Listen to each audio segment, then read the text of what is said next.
On July 24th, 2021, I made my second attempt at breaking the self-supported fastest known time on the Oregon section of the Pacific Crest Trail. I came up short, again. In the days that followed, I took some time to write about my journey. There was something about this attempt, about this period of my life, that felt too momentous not to remember. This is a story about the success in failure. Day 1, 61 miles, 18 hours of moving time, California border to the Clune campground area. I started a few minutes late. Suzanne and I had made the steep drive up to the border in her Eurovan the night before. I slept just okay, but awoke with a sense of nervous excitement. After months of preparation, it was time.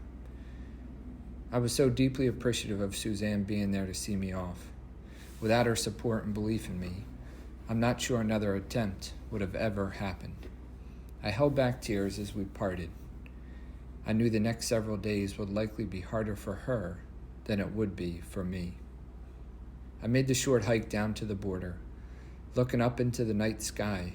I took a brief moment to reflect on the journey I had taken to get here. I was too excited to linger for long. Starting the watch at 5:11 a.m., I was finally off. It was a perfect start to the day with cool temperatures.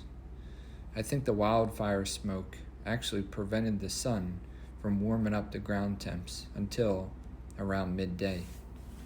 As a result, I moved really well on fresh legs, covering 25 miles in the first 6 hours. The second half of the day was slower as the 90-degree temperatures took their toll. Early on, I thought I could manage going 10 miles between stops to filter water. That held true for moving in the darkness, but during the heat of the day, I learned quickly to start carrying more water. Just after crossing Interstate 5, I saw a large black bear. The first I've seen in Oregon, actually. It reminded me of something I had said to Suzanne before starting. If I come across a black bear and a cougar standing side by side, I'm going to remove all of my clothing and just go stand next to them. Be with them. She found this mildly amusing and horrifying. Perhaps because she knew I wasn't exactly kidding. Anyway, the black bear was alone and not too interested in my company. Shortly afterwards, I came across 2 gals carrying ginormous packs. They were also doing the Oregon section of the PCT. They had a look of complete horror in their face, perhaps realizing the challenge they were up against with such weight on their back, yet only a few miles into their journey. I didn't dare tell them about the black bear. I met some cool characters out there through hiking on day 1. Rambo and his girlfriend from Ohio. And then there was Stilts. He was doing 30 miles a day for 10 straight days as part of his through hike. There was the older gentleman from Washington who I met at Hyatt Lake. He vented for a while about how negative his attitude got during the heat wave in California. I just listened and nodded in support. Then there was that section hiker who was picked up by his buddy a mere 20 miles into his trip to pick up additional gear in Ashland before getting a ride to the top of the climb he likely was not looking forward to. He wasn't going anywhere fast and clearly just wanted to meet a few new people. Above all else, the people I came across out there was the highlight of the trip. I wanted to slow down and hear all their stories, just as they wanted to know mine. I picked up my resupply at Hyatt Lake, 52 miles in, ate as much pizza as my stomach could fit, and talked on another slow 10-ish miles to end the day. Writing down some notes from bed that night, I was fascinated by how I could be really confident one minute, and yet when I got hot and a bit dehydrated, I'd feel myself start to second-guess the aggressive pace I need to maintain. I think the heat can do that to you. Overall, I was really encouraged by the ease of a 60-plus mile day. The sauna training seemed to have paid off, and physically I felt really strong. Unfortunately, the Mountain Dew that I had with dinner prevented me from falling asleep quickly that night, and I turned over many times before finally fading into the night sky. Day 2, 51 miles, 18.5 hours of moving time from just before Clume Campground to a stream in the valley below Devil's Peak. I descended off the trail to Clume Campground to start the day and took what felt like way too much time there. It's amazing how much time it can take to filter water, use the restroom, brush my teeth, and organize snacks for the day. Each minute I wasn't on the PCT moving forward felt like time I couldn't afford to lose. On this day in particular, it would be especially costly. I'd remembered the lava fields below Brown Mountain from the year prior. Lava flow from an eruption 2,000 years ago created miles of hot, jagged, black rock that needed to be traversed during the heat of the day. Although there were sections of trail that winded through the area which were pretty easy to navigate, the combination of the lava rock and blistering heat would prove to be as destructive to my day as they were to the land here years ago. I still had relatively fresh legs and pushed hard through the early lava sections. Mentally, I was prepared for this and determined not to let it erode an otherwise positive start. Unfortunately, despite all of the preparation, the trail would win the day. Several weeks back, I developed pain in my left knee following the Y East Wonder 50 miler. I developed a medial meniscus tear in the knee. Injuries are part of the sport, and I had managed this injury as well as I could, able to complete the bulk of my planned training, despite a few disconcerting moments along the way. I entered this attempt fairly positive about my health. The respiratory issues I dealt with earlier in the summer were behind me, and the knee had felt strong. Lava rock, I would learn, was unforgiving to smoldering injuries. I re-aggravated the meniscus in my left knee, leaving me unable to fully straighten my left leg by the time I left the lava fields and reached the Fish Lake area. I laid down in a stream flowing well with cool water, hoping to reduce the inflammation. It had little effect on the knee, but felt good overall to reduce my body temperature. I pushed on and through the pain, climbing well to reach the base of Mount McLaughlin before traversing over to the Sky Lakes wilderness.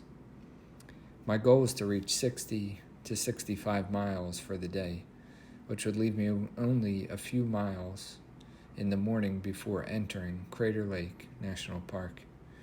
I would need to move well into the night to get there. The climb to Devil's Peak loomed. Darkness approached. Just like the lava fields earlier in the day, I had vivid memories of Devil's Peak from last year. Relentless and technical at times, it lives up to its name. I was now dragging my left leg. Despite my determination, the progress was slow. I passed over the summit above 7,000 feet around 11 p.m. and painfully descended to the valley below.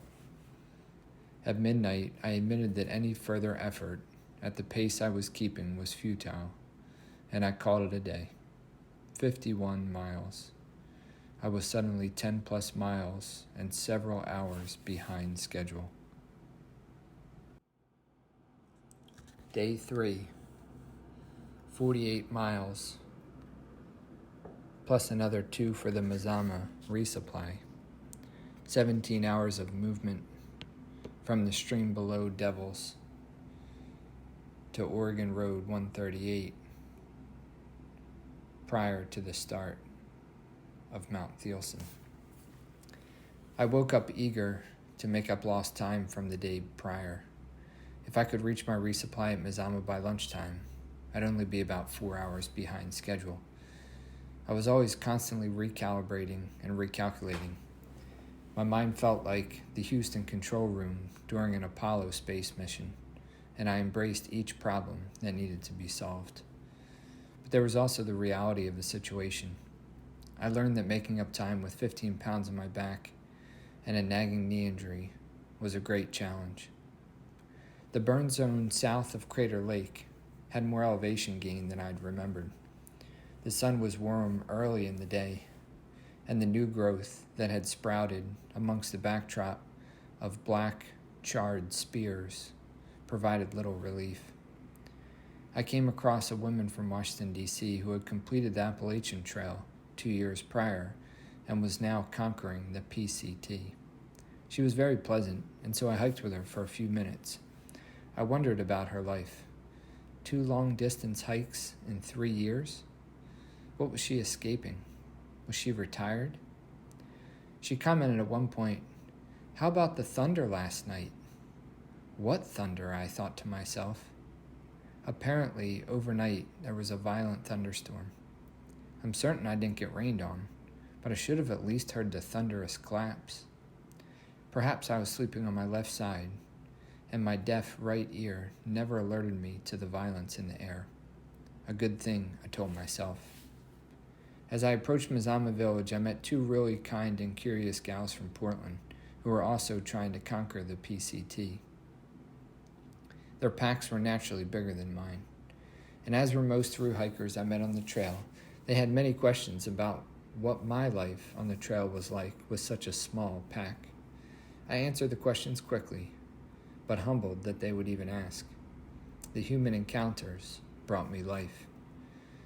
I decided to descend the trail down to Mazama Village instead of getting a hitchhike along the road.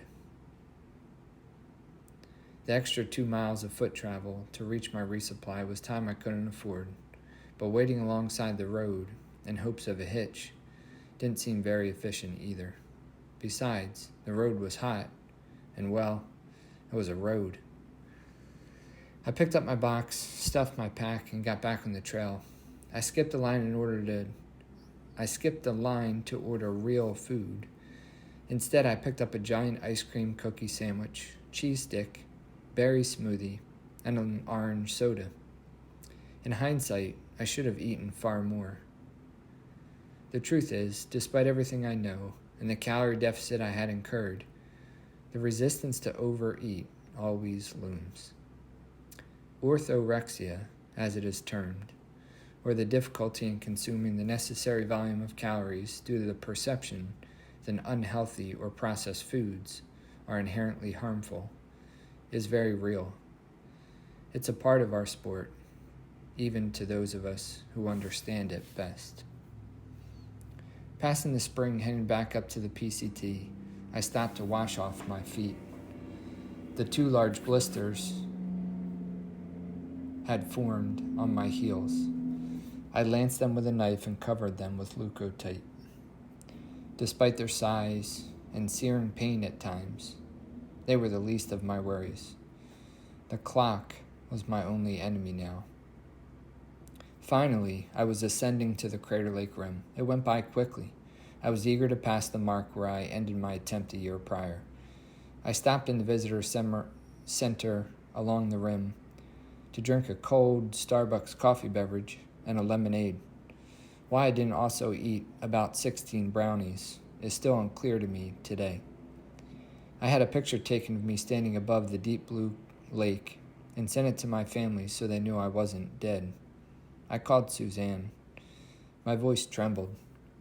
I was equal parts relieved to be moving past Crater Lake, a metaphorical roadblock in my life over the past year, and at the same time fearful of the pain I would have to endure to get back on track and reach my shuttle by 4 p.m. on day 6. It was a special moment to share with her. The emotions were real and needed. I hung up, feeling revived, and started north along the rim trail. In my mind, I imagined the rim trail would have been relatively flat, a lovely jaunt with sweeping views of the lake. The views were indeed great, but with several punchy, steep climbs to earn them. I'd already climbed many thousands of vertical feet that day, and I felt tired in the heat. The section north of Crater Lake was far more runnable and I ticked off some faster miles as dawn approached. I stopped and chatted with a really kind couple from the Czech Republic. I wish I could have spent more time with them. I studied the map and decided I need to try and reach a stream below Mount Thielsen before breaking for the night. It was already 10:30 p.m., and I still had about 7 miles and a large climb to get there. As I passed a dirt road where many gallons of water had been left by a friendly trail angel, raindrops started falling. I'd passed a camp earlier that night where a few thru-hikers asked me if I had heard anything about the rain showers forecasted. I hadn't thought about it much, but now it was real. Do I push through and risk violent weather above tree line as I climbed towards Thielsen, or do I stop and camp? Again, another calculation. I'm not sure if it was weakness or intelligence, but I elected to stop. Try to quickly get some sleep and start again by 4 a.m. I wasn't asleep for long when I was awoken by the sound of heavy raindrops. I did not have a tent or tarp in my pack, but an emergency bivvy that was only slightly water and wind resistance. To lighten my pack, I played the odds, realizing the chance of heavy overnight rain was low this time of year, and I left a waterproof shelter behind. I lost that bet, and I paid for it, feeling the rain start to seep in through my bivvy, and then my down quilt, and then my rain jacket was mildly unsettling. I may have slept 90 minutes that night. Day 4, 56 miles, 19.5 moving hours, Oregon Road 138 to Midnight Lake. I stayed tucked in until the rain finally halted at dawn. I was really cold as I emerged from my wet cocoon. I put on all the warm clothes I had left and started moving, hoping to create some thermal energy to warm the body. It took about an hour, but movement worked. I survived the night. As I seemed to do every morning, I started the day with mental gymnastics and tumbled my way into an optimistic outlook for the day. If I can just cover 60 miles today, I'll be fine. I felt strong climbing, reaching the beautiful Thielsen Creek below the summit in good time. After 3 hours of hot temperatures, the rain had ushered in a cold front and favorable conditions for moving fast. I embraced the gray, ominous appearance of the sky above. I also realized at some point that morning that the knee injury, which had greatly impacted my pace, seemed to have resolved. Whether there was a flap tear in the meniscus that had settled back into place, or the trail gods were rewarding me for surviving a sleepless night in the rain, I was equal part shocked and elated to be moving well again.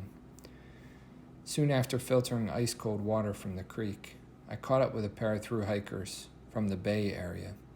They were moving really well, covering more than 40 miles per day since converting to ultralight packs somewhere in Central California. It was exciting to find like-minded people to share a few miles with, and we ran a long downhill section together over several miles.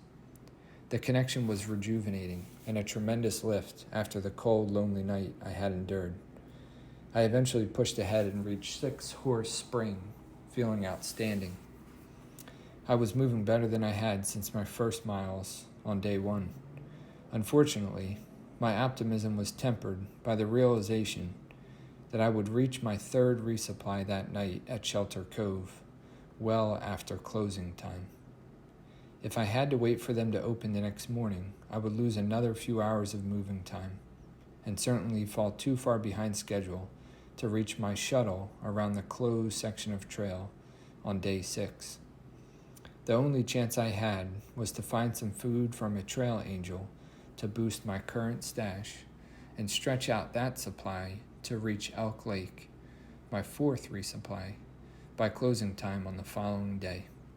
Said differently, I would need a miracle, and that is when I met a man named Blue. Descending the switchback to the 6-horse spring, I struck up conversation with a thru hiker, as I often did. Blue, a retired man from the Bay Area, explained to me that he didn't get a chance to properly celebrate his 60th birthday during the pandemic, and therefore had decided to gift himself with a thru hike of the Pacific Crest Trail. As it turns out, he had attended Tigard High School just outside of Portland as a teenager, and we shared some stories about the Pacific Northwest. He was shocked to learn of my attempt and took interest in the details of my journey. I agreed to a brief on-camera interview, which he would share on his YouTube channel, that he had created to chronicle his journey for his wife and children back home. As I was fastening my pack and picking up my trekking poles, Blue reached out and handed me a clear plastic bag containing about 1,500 calories worth of food. He had taken a second look at his food supply while I was chatting with another hiker and decided that he likely had an excess amount of food on hand. I initially hesitated, fearful he would put himself in a bad predicament, but he seemed certain, and he was eager to help. I graciously accepted. Blue was an angel, and I again had wings. I decided right then and there I would skip my planned resupply at Shelter Cove. Game on. I reached Wendigo Pass where a trail angel had left several thru hiker essentials. I took advantage of the battery chargers to boost my iPhone and some ibuprofen to ease the growing pain in my feet. I hung out my camping gear, still soaked from the night before, in hopes it would dry out a bit. It was still damp when I packed up my bag 20 minutes later. I moved ahead and arrived at Summit Lake by dinner time, where the mosquitoes were clearly starving and ready to feast. I ran through a 5-mile stretch where I was bitten dozens of times by the little bloodsuckers. Running fast seemed like the only way to stave them off, so run fast I did. It felt like a long time within their grasp, but I finally reached an elevation above their marked territory. I was now climbing up the challenging terrain towards Diamond Peak. It was yet another night where I'd find myself above 7,000 feet, in the dark, very alone, and at the tail end of a 50-plus mile day. I listened to the Pillars podcast with Sabrina Stanley, first female at this year's Hard Rock 100 miler, and drived hard up the climb, inspired by the unwavering self-confidence she exudes. As I made the traverse and started the descent, the combination of calorie deficit, sleep deprivation, and physical fatigue at the end of a 19-and-a-half-hour day started to take its toll. My feet were aching. I was forced to hike as my ability to run had dissipated.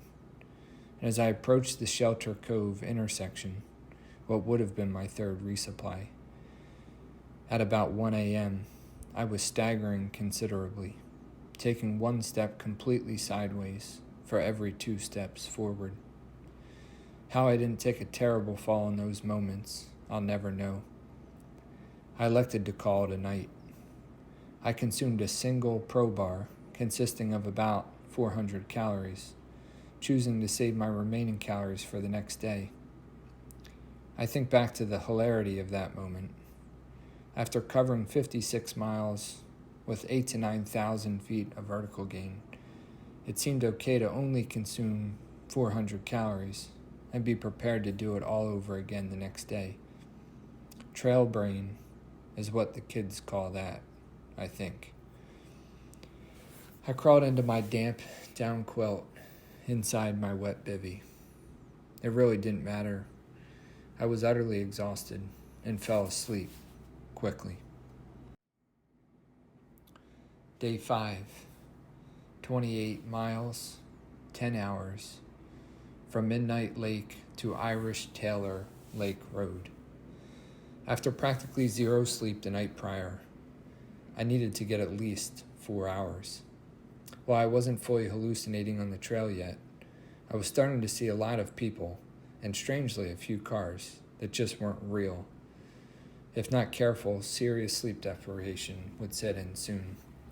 By 6 a.m., I crossed the access road to Shelter Cove on Odell Lake and was approaching Willamette Pass. In that moment, I sat down and did a few calculations.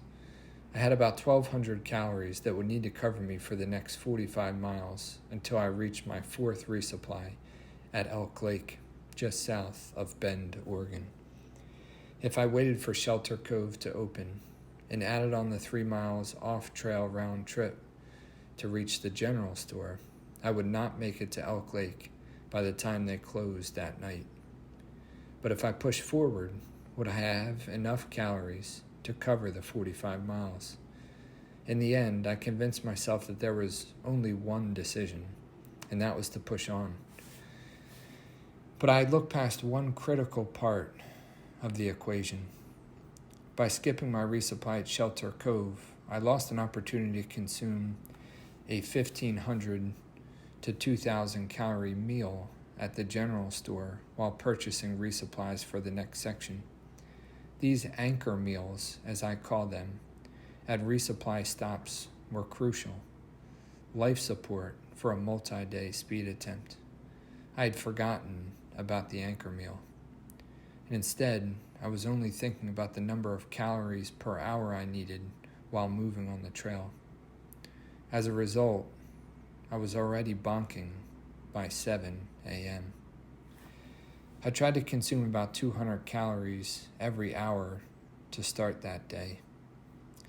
I had enough mental clarity to know that I would run out of food well before I reached Elk Lake. Subconsciously, I was hoping for another miracle, a trail angel who perhaps left food along the trail up ahead, or maybe a kind black bear who would collect a bounty of salmon berries and present them to me in a basket. The alternative, to backtrack to Shelter Cove to consume a big meal, at the time felt like admitting defeat.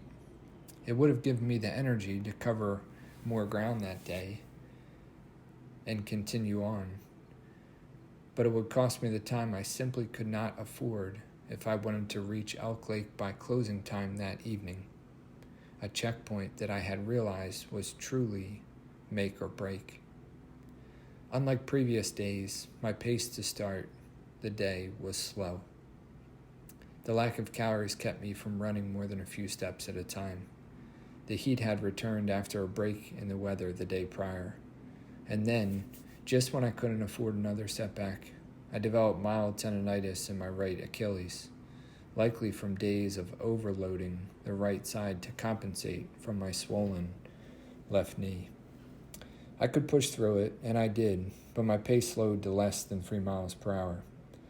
At this rate, I would run out of food by mid-afternoon, and 10 hours before reaching Elk Lake, which would be closed when I arrived. I desperately wanted to walk into Elk Lake, head held high, even if the math was against me, and I wouldn't continue. As I had done countless times before, I recalculated and recalibrated. The trail angel I needed never arrived. There would not be another miracle on this day. I felt myself go numb. Despite how badly I still wanted this, mentally and physically, the window had closed. I knew in that moment that I had to make the choice that would ensure I'd live another day. It wasn't really a conscious life or death decision. It was just the only decision to make. I called my good friend Greg Rhodes, living in Bend, who graciously agreed to meet me at the intersection 10 miles ahead. Somewhat dejected, but knowing I had made the right decision, I hiked to Charlton Lake, where I would go for a swim, my first of the trip. It felt really damn good. A symbolic bath to rid myself of the emotions I had carried for 4.5 days, and for the past 11 months, frankly. I ate the very last of my calories, turned up the music on my iPhone, and shuffled through the last 7 miles of my adventure to where I would accept defeat. The aftermath. There were exactly 3 things that couldn't go wrong on this trip. The meniscus injury in my left knee could not flare up early on. I couldn't have a night of heavy rain, and I couldn't run out of food. All 3 of these things happened. I could ask myself why. I could question how I believed that the meniscus tear on my left knee would survive 7+ days. I could question why I didn't pack that tarp, despite the additional weight it would add to my pack and the very low chance of overnight rain. I could question why I set such an aggressive agenda, which would ultimately force me to miss a resupply stop and put me on pace to miss a second one. I could ask myself why I elected to even move forward with a self-supported attempt after learning that the 20-mile section of closed trail would not reopen this year, meaning I'd have to pick an exact time to meet a private shuttle company to drive me around the closure.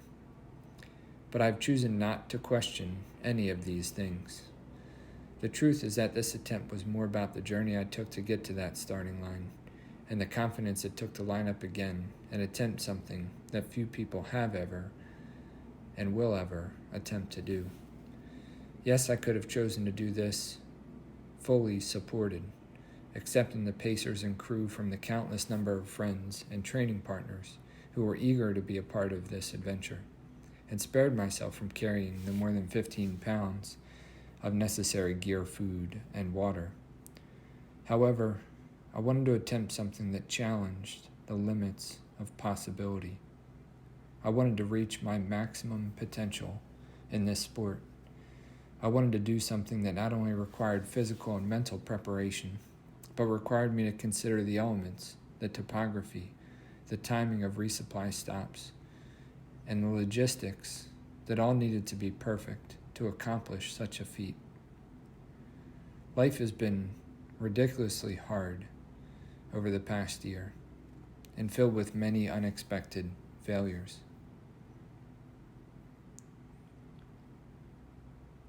You could call this self-destructive or selfish, and you wouldn't be wrong, I suppose. But I needed to attempt something that required me to look the real possibility of failure directly in the eyes and not be afraid. And I needed to do this alone. I dreamed for months about what it would feel like to cross the Bridge of the Gods and reach the Washington border in record time. Not getting to experience that feeling naturally leaves me with a deep sadness and an emptiness that will take time to overcome. But if I'm being honest, I'm immensely proud of what I accomplished. I covered 240 miles in 4.5 days, averaging about 53 miles per day, carrying everything I needed on my back.